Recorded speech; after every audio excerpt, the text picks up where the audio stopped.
Hello lovely peoples, welcome to my mini blog. So ఈరోజైతే మేము మా హైడ్రోపోనిక్స్కి అయితే వచ్చేసామన్నమాట. మా హైడ్రోపోనిక్స్లో different types of vegetables, leafy vegetables అనేటివి గ్రో చేస్తున్నాం. ఎలాంటి లీఫీ వెజిటబుల్స్ చూసేయండి. లెట్యూస్, రెడ్ లెట్యూస్, సెలరీ, తోటకూర, పాలకూర, మింట్, కొరియాండర్ అనేటివి గ్రో చేస్తున్నాం అనమాట. సాయిల్ లెస్ కల్టివేషన్లో ప్లాంట్స్ని గ్రో చేయడం, వాటిని హైడ్రోపోనిక్స్ అని అంటారు.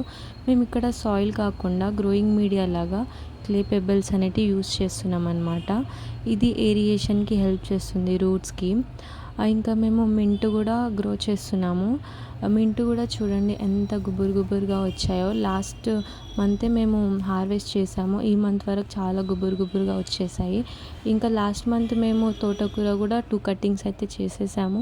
అయినా చూడండి ఈ మంత్ వరకు ఎంత బాగా వచ్చాయో. ఇంకా ఈరోజు మేము lettuce, red lettuce, green lettuce 2 harvest అయితే చేయబోతున్నాం అనమాట. మీకు డౌట్ రావచ్చు మేము ఎక్కడ సేల్ చేస్తామనేది. ఆఫ్టర్ హార్వెస్టింగ్ మేము మా కాలేజ్లోనే సేలింగ్కి పెట్టేసామన్నమాట. ఈ వెజిటేబుల్స్ అనేటివి చాలామంది వరకు కొనుక్కోవడానికి ప్రిఫర్ చేశారనమాట. ఆల్మోస్ట్ మా ఫ్యాకల్టీ కూడా చాలా ఇంట్రెస్ట్ చూపిస్తారు తీసుకోవడానికి. ఎంతైనా ఆర్గానిక్గా గ్రో చేస్తున్నాం కదా. ఈ ట్యాంక్ కనిపిస్తుంది కదా మీకు, దీని నుంచే న్యూట్రియంట్ అండ్ వాటర్ అనేది ప్రతి ఒక్క సీడ్లింగ్కి పాస్ అవుతుంది. ఈ వీడియో మీకు నచ్చితే like, share, subscribe. Bye guys.